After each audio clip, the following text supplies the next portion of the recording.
Olá, meus queridos alunos, tudo bem com vocês? Aqui é o tio Cleito e vamos começar a nossa aula de hoje sobre geografia. E vamos começar o nosso volume 2 do nosso material, onde nós começamos já no capítulo 5 com a Terra no Sistema Solar. Vamos entender o que é o nosso Sistema Solar. Você sabe o que é Sistema Solar, o que podemos encontrar nele, qual a posição que a Terra ocupa nesse sistema? Bom, o Sistema Solar é um conjunto de planetas, asteroides e cometas que giram ao redor do Sol.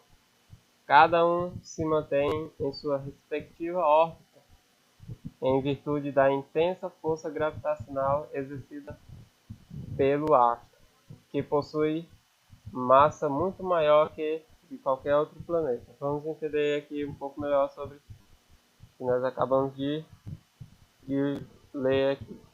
Vou pegar aqui o marca-texto. Bom, esse aqui é o nosso sistema solar. Esse maior aqui é o Sol, né? Como nós já sabemos. E aqui está os 8 planetas que compõem o nosso sistema solar. Esses planetas, já nós vamos saber quais são as características desses planetas. Mais na frente nós vamos saber. Mas de início nós precisamos saber que o sistema solar ele é composto por planetas, por asteroides e por cometas. Os planetas são esses, os asteroides nós vamos falar um pouquinho mais na frente e os cometas também. Então eles giram ao redor do Sol, formando uma elipse, como se fosse aqui, se fosse o Sol. E esses planetas vão girar dessa forma.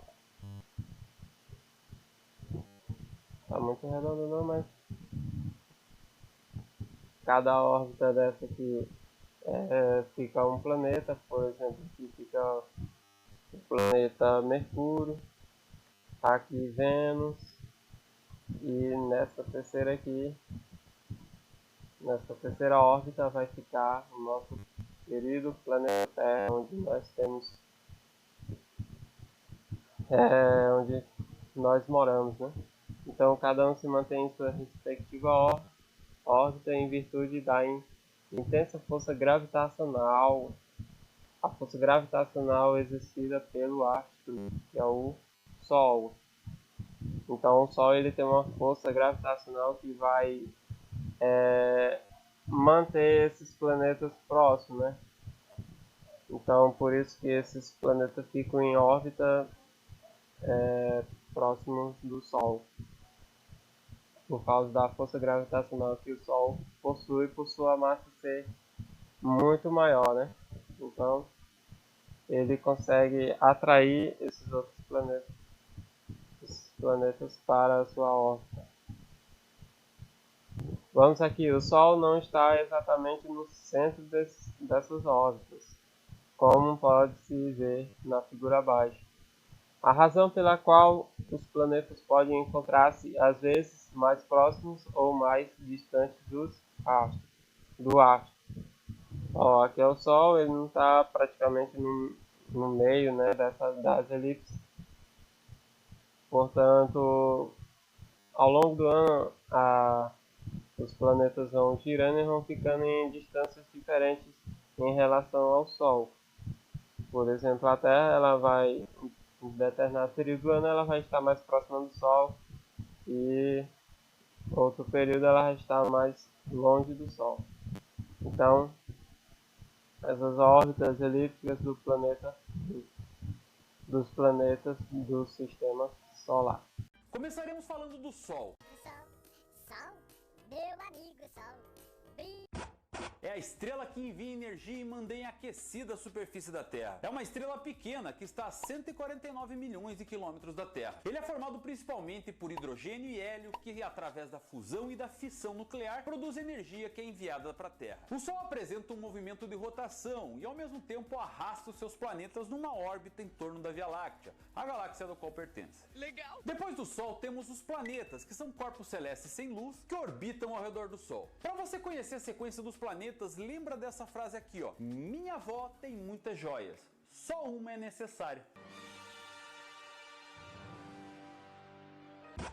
Mercúrio, Vênus, Terra, Marte, Júpiter, Saturno, Urano e Netuno. Se tiver alguma questão que envolva conhecimento prévio sobre algum dos planetas, entoe esse mantra. Minha avó tem muitas joias, só uma é necessária.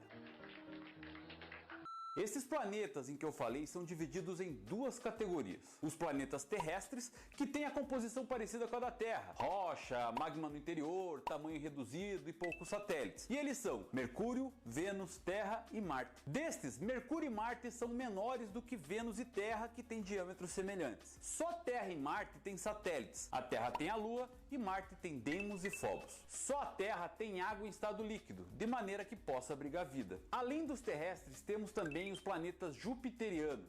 Manjou, né? São eles: Júpiter, Saturno, Urano e Netuno. Com órbitas externas mais distantes do Sol e por não sofrer tanta influência gravitacional, adquiriram dimensões muito maiores do que os terrestres. Todos eles constituem superfícies gasosas, formadas basicamente por hidrogênio e hélio, no caso de Júpiter e Saturno, e metano, no caso de Urano e Netuno. Por isso são chamados de gigantes gasosos, pois não possuem superfícies sólidas. Como eles são muito grandes, acabam tendo muita gravidade, e por isso constituem anéis e famílias de inúmeros satélites, alguns até de grandes proporções. Tá, Hiperativo, e Plutão, qual é a dele? Então, cara aluno, desde 2006 a União Astronômica Mundial criou uma nova classificação e rebaixou o status de Plutão para planeta anão. E subiram de nível 2 antigos asteroides, Ceres, que está no cinturão de asteroides entre Marte e Júpiter, e Eris, que se localiza numa faixa do cinturão de Kuiper, um cinturão de asteroides ali próximo da órbita de Netuno. A principal característica desses planetas anões é o seu tamanho reduzido em relação aos demais planetas e suas órbitas irregulares. Depois dos planetas anões, temos os satélites, que são astros iluminados que giram em torno dos planetas. Os 138 satélites do Sistema Solar pertencem a 7 planetas que são: a Terra tem 1, Marte 2, Júpiter 63 satélites, Saturno tem 31, Urano tem 27, Netuno tem 13 satélites e Plutão tem 1. Caraca, é lua pra caramba, hein? Os demais tipos de astros são os asteroides, que são minúsculos planetinhas que têm órbita em sua maioria entre Marte e Júpiter. Os meteoroides, que são restos de matérias remanescentes da época da formação do Sistema Solar. Os meteoros, que são rastros luminosos formados pela penetração dos meteoroides na atmosfera da Terra. E por fim, os meteoritos, que são as rochas que sobraram do atrito com a atmosfera terrestre e acabaram alcançando. A Terra faz movimento constante no espaço. Esses movimentos são chamados de rotação e translação. Nós já estudamos sobre isso, né, nesse ano, então esse é um assunto que vai ficar um pouco repetitivo, mas que vocês possam pegar aí e aprender aí mais como que funcionam esses movimentos que a Terra tem. Então ela tem dois movimentos principais, que é o movimento de rotação e o movimento de translação. Vamos ver aqui o movimento de rotação. O que é o movimento de rotação? É o movimento onde a Terra gira em torno de seu próprio eixo. É um eixo imaginário. Não é um eixo que existe na Terra, né? Ele é imaginário. Esse movimento acontece no sentido anti-horário, que dura exatamente 23 horas e 56 minutos e 4 segundos e 9 centésimos para ser concluído, sendo o responsável por ter o dia e a noite. Então ele vai girar de oeste para leste. Então esse é o quinto sentido anti-horário. Quando um lado do planeta está para o lado do Sol, é dia, e consequentemente do lado oposto é noite, sem o movimento da rotação, não haveria vida na Terra, já que este movimento desempenha um papel fundamental no equilíbrio de temperatura e composição química da atmosfera. Esse lado está virado para o Sol é dia e, consequentemente, do lado oposto, né? Como os raios solares não conseguem chegar até o outro lado, então será noite. Então, à medida que a Terra vai girando, onde era noite, vai virar dia, e onde era dia, vai ficar noite. Então, o movimento de rotação ele tem essa dinâmica no nosso planeta. O movimento de rotação também ocorre de oeste para leste. Ele vai ocorrer, que é a seta indicando, ele vai de oeste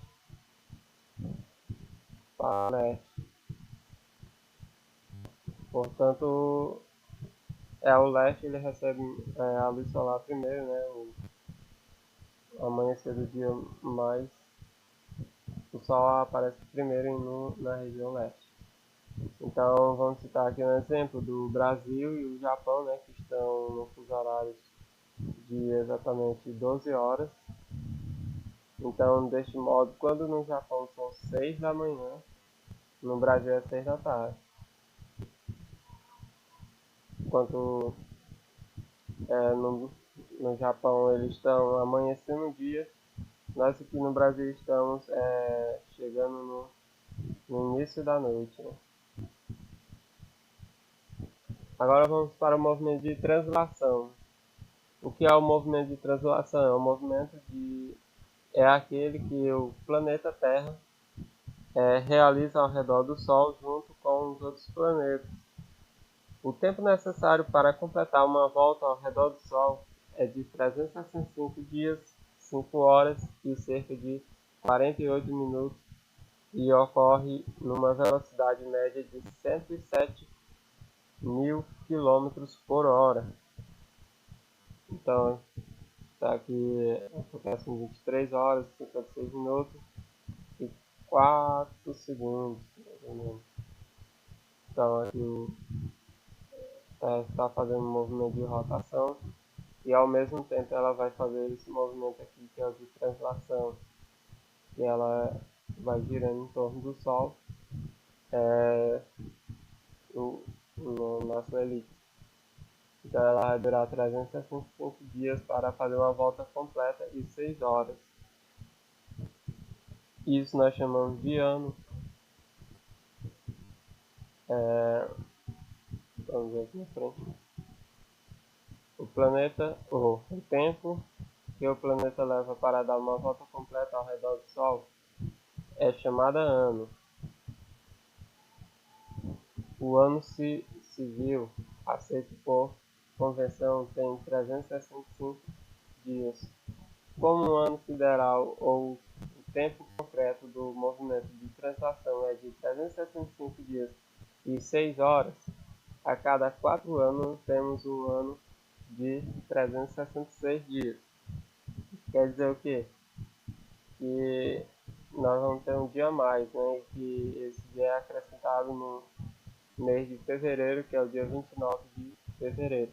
Então, esse ano nós chamamos esse ano de bissexto, porque termina em 6, né?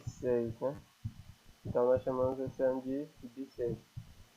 Então, em 3 anos nós vamos ter 365 dias e no quarto ano nós teremos um dia a mais no nosso calendário, que é o dia 29 de fevereiro. Por exemplo, esse ano de 2020 é um ano bissexto, nós teremos 366 dias. Aí o próximo será só em 2024. O movimento de translação é responsável pelas 4 estações do ano: verão, outono, inverno e primavera. Essas estações nós vamos estudar mais na frente e vamos saber o que cada uma representa, cada uma traz. Então, na próxima aula nós vamos aprofundar, quer dizer, o estudo sobre essas 4 estações e quais são as características de cada estação e como elas agem em relação ao nosso cotidiano, nossa vida, nosso espaço de vivência. Então, é isso, pessoal. Então, obrigado por assistir essa aula. Então, fique na paz. Então, valeu!